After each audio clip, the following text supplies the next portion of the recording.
Лувсан намсрын оюун эрдэнэ танилцуулнаа. Эндэрт дурж байна.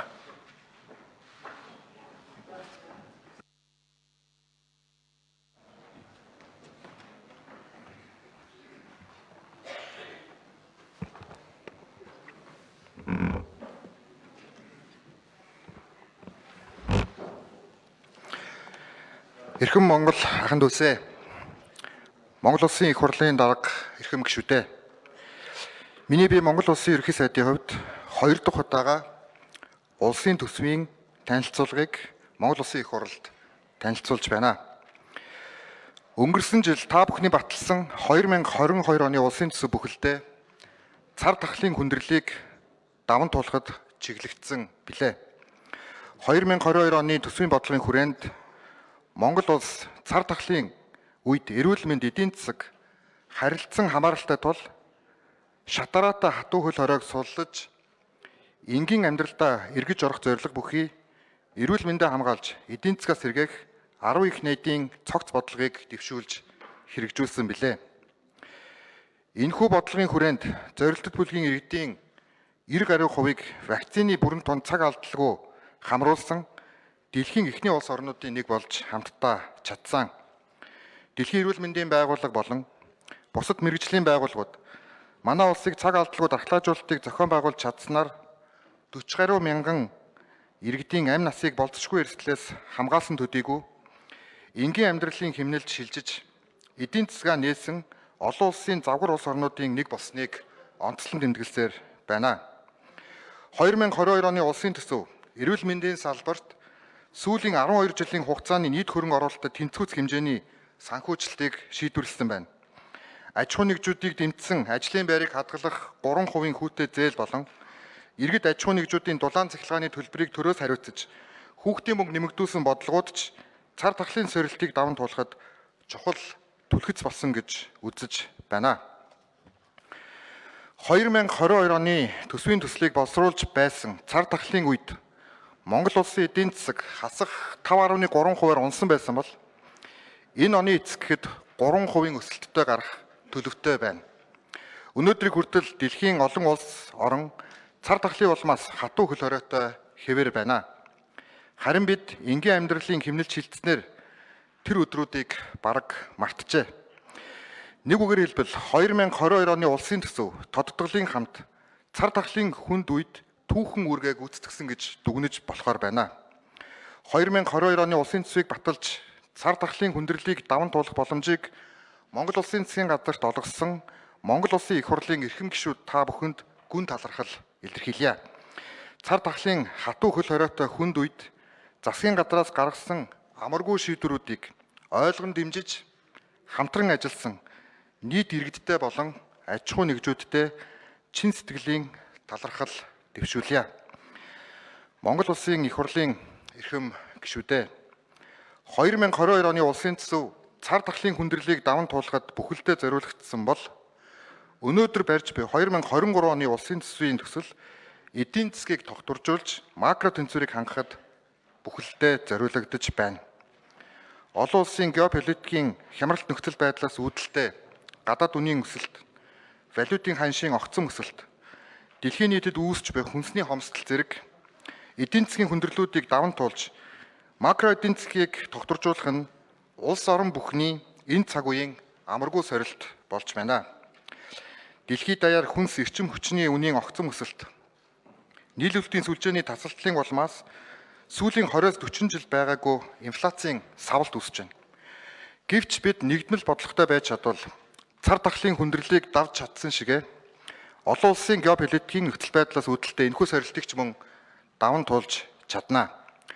2023 оны улсын төсвийн энэхүү өргөн баригдсан хувилбараар батлагдвал эдийн засгийн өсөлт 5% хүрч, инфляц 1 оронтой тоонд хүрч буурч, экспортын биед хэмжээ цар тахлын өмнөх үе буюу 2019 оны түвшинд хүрч төлбөрийн урсгал тэнцлийн алдагдал буурч, валютын ханш тогтворжиж чадна гэдэгт засгийн газар бүрэн итгэлтэй байна. Макро эдийн засгийн тэнцвэр хангагдсанаар хөрөнгө оруулалт, бизнесийн орчин сайжирч, иргэдийн орлого бодитоор өсөх суур нөхцөл бүрднэ. 2023 онд шин сэргэлтийн бодлогын аж үйлдвэрчлэлтийн сэргэлтийн хүрээнд дэлхийд дөрөвт ирэмлэгдэх оюутлогын гүний урхай ашиглалтанд орж Бонтын сэргэлтийн хүрээнд экспортын шин төмөр замын гарцууд бүрэн хүчин чадлаараа тээвэрлэлтэй эхлүүлснээр Монгол улсын экспортын орлого түүхэндээ анх удаа 11 тэрбум ам.долларын босхийг давна гэж тооцоолж байна. Аж үйлдвэрийн сэргэлтийн хүрээнд ган зэс алтны үйлдвэрчлэлтийг дэмжих бодлого явуулж, аж үйлдвэрийн боловсруулалтыг нэг шатаар ахиулж, нэмэн өртөг шингээх зорилтыг мөн дэвшүүлж байна. Ирэх жилийн төсөвт эрчим хүчний сэргэлтийн бодлогыг эрчимжүүлнэ. Эрдэнэ бүрэнгийн усан цахилгаан станц, 5-7 цахилгаан станц зэрэг олон жил гатсан бүтээн байгуулалтын ажлуудыг 2023 оны төсвийн жил багтааж эхлүүлнэ. Амгалан дулааны цахилгаан станц эрчим хүчний хоригдлын бүтээн байгуулалтыг мөн 2023 оны төсвийн жил багтаан бүрэн ашиглалтанд оруулна. Ямар ч улс төржилт, ямар ч эсэргүүцэл, хөрш орнууд болон бусад засгийн газартаа хилцэн тохиролцсон томоохон төслүүдийг гацаах ёсгүй гэдгийг ерөнхий сайдын хувьд хариуцлагатайгаар дахин илэрхийлж байна. Төрийн өмчт компаниудын засаглал, үр ашгийг сайжруулж, хөрөнгийн зах зээлээр дамжуулж олон нийтийн шууд хяналтад оруулах ажлыг эх онд мөн идэвхжүүлнэ. Саяхан Төрийн банкыг олон нийтийн хяналтад оруулах ажил амжилттай хэрэгжүүлсэн бол хөрөнгийн биржийг олон улсын жишгт нийцсэн нээлттэй компани болох ажлыг эх жилийн төсвийн жил багтаан зохион байгуулахаар төлөвлөж байна. Эрдэнэс Монгол компани бүтэц үйл ажиллагааг баялагын сангийн олон улсын жишгт нийцүүлж өөрчлөлт зохион байгуулснаар нүүрс, зэс, өнгөт металл, эрчим хүчний төслүүдийн бүтээн байгуулалтууд идэвхжиж, уул уурхайн шин төслүүдэд шууд гадны шууд хөрөнгө оруулалт идэвхтэй татах боломж нэмэгдэнэ гэж тооцлоо. Уул уурхайн бүтээгдэхүүний бирж байгуулагдсанаар борлуулалт ил тод нээлттэй болж, ашигт малтмал дагсан далд эдийн засаг, авилгын асуудал бүрэн зэгцэрнэ. Хавтгаарсан халамжийг үе шаттай хязгаарлаж, хөдөлмөрийн бүтээмжид суурилсан төрийн албаны цалингийн тогтолцоог шинээр нэвтрүүлнэ.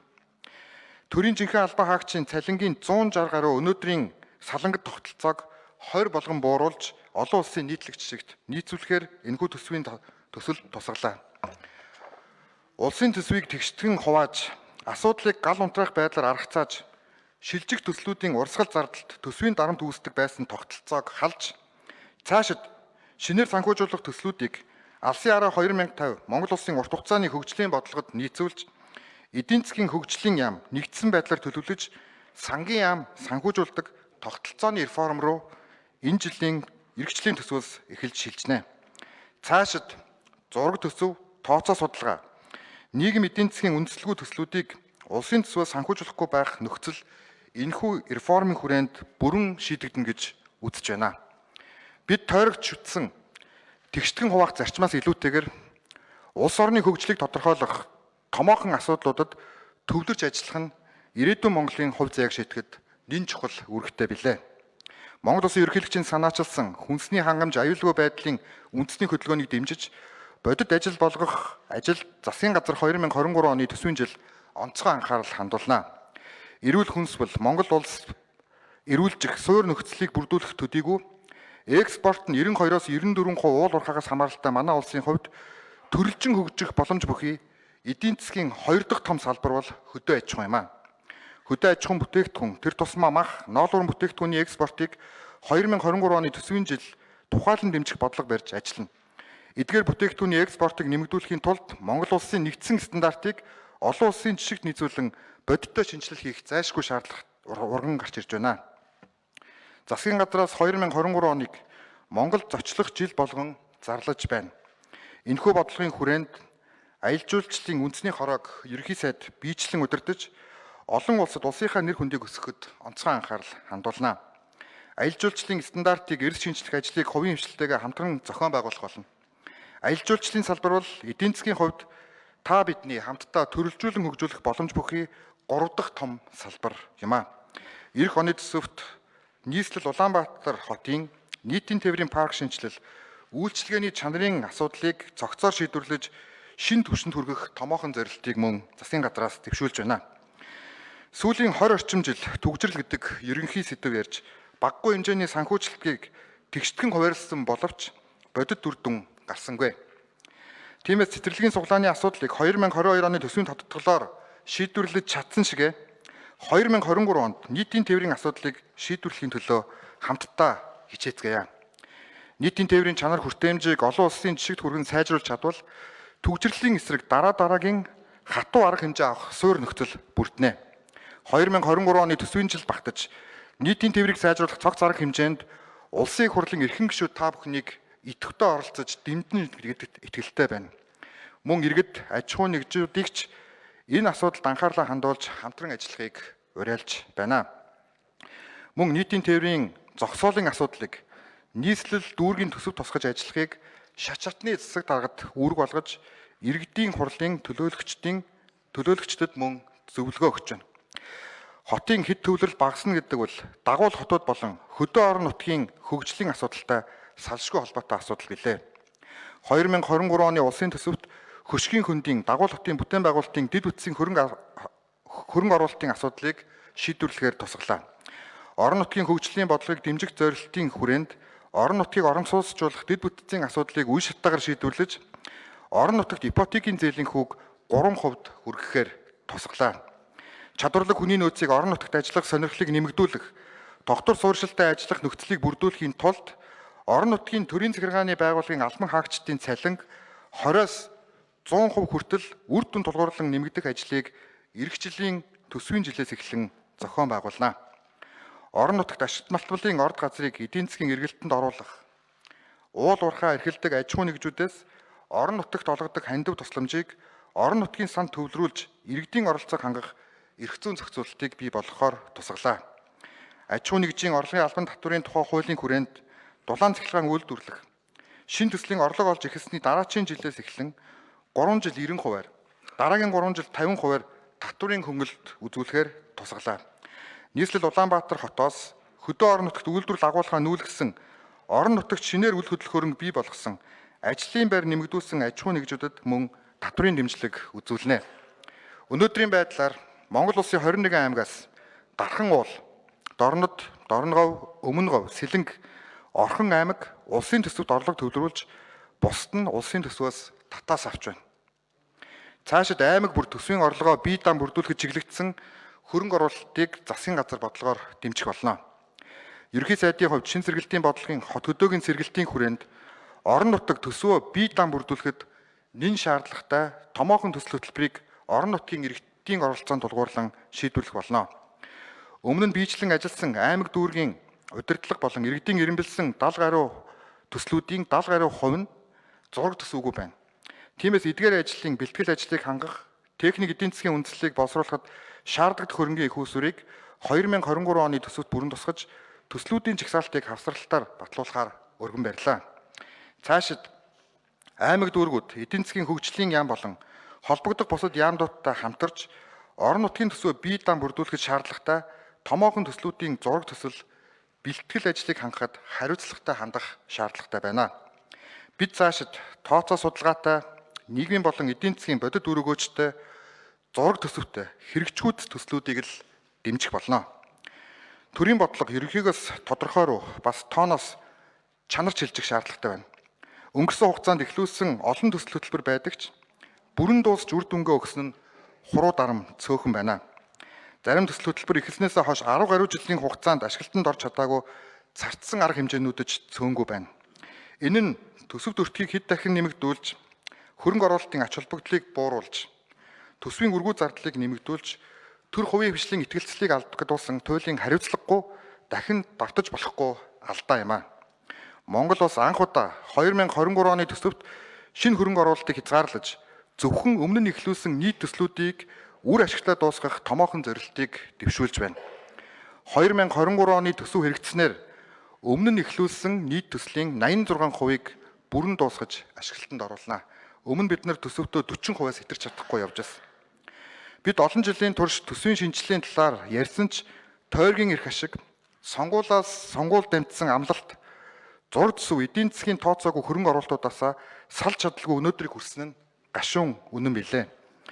Энэ агуулгаараа 2023 оны төсөв бол олон жил яригдсан төсвийн реформын чухал эхлэл цэг болох учиртай. Мэдээж 2023 оны төсөв зарим талаараа давс мэд шорвог сонсогдож магадгүй. Гэвч бид эх жилүүдэд улс орны нийгэм эдийн засагт хэрэгтэй чухал төслүүдийг цаг алдалгүй богино хугацаанд хэрэгжүүлэх суурь нөхцөлийг бүрдүүлж байгаагаараа энэ жилийн төсөв бол шин сэргэлтийн төсөв байх болно. Төрийн хэмнэлтийн тухай хууль хэрэгжснээр энэ жилийн төсөвт оны эцэхэд 200 тэрбум төгрөг хэмнэгдэх бол эх 2023 оны төсвийн хөрөнгө оруулалтын болон урсгал зардал төрийн хэмнэлтийн тухай хууль болон цахим шилжилтийн үр дүнгийн хүрээнд 1 их 80 төгрөгөөр хэмнэгдэх тооцоолол гарч байна. Ирэх 2023 оны төсвийн жил төрийн бүтээмжийг сайжруулахын тулд цахим шилжилтийн ажлыг улам бүр эрчимжүүлнэ. Цахим гаруй эсхийг хэрэглээнд бүрэн нэвтрүүлж, төрийн үйлчилгээний Монгол цонхоор дамжин цахим шуудангаар иргэдтэйгээ шууд харилцдаг болох зорилтыг мөн дэвшүүллээ. Авилгын эсрэг, анхан дунд шатны төрийн байгууллагуудын хүнд сурталтын эсрэг тэмцэлд иргэн таны оруулж чадах хамгийн том хувь нэмэр бол цахим гаруй эсгээ авч цахим шуудангаа нээж цахим хэрэглээг эзэмших шийдвэр юм шүү. 2022 оны төсөв дотоодын нийт бүтээгдэхүүний 5.1% буюу 2.4 их нийт төгрөгийн алдагдaltaй байсан бол 2023 оны төсвийн алдагдал дотоодын нийт бүтээгдэхүүний 2.8% буюу 1.5 их нийт төгрөгийн алдагдaltaй байхаар тооцож өргөн барьж байна. Энэ нь 833.5 тэрбум төгрөгөөр алдагдлыг өмнөх жилээс бууруулсан гэсэн үг юм а. Төсвийн алдагдал гэдэг бол засгийн газрын өөр юм. Тиймээс цаашид төсвийн алдагдaltaгүй улс болж олон улсад хүлээмжшрэгдсэн төсвийн сахилга баттай төр засаг болохын төлөө хариуцлага ухамсарлаж хамтдаа хичээцгээе.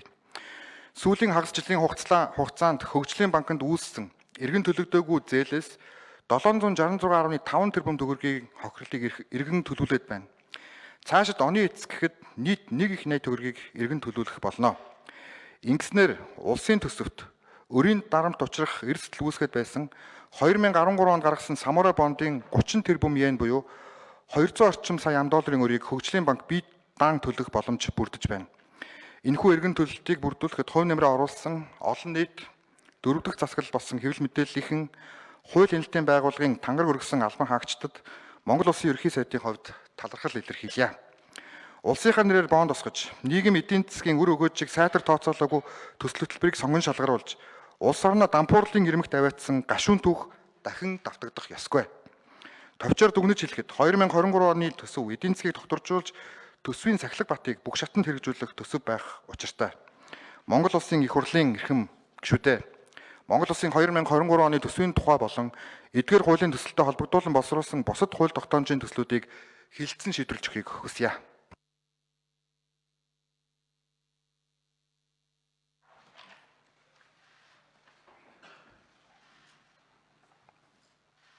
За одоо төсвийн төслийн талаарх төрийн аудит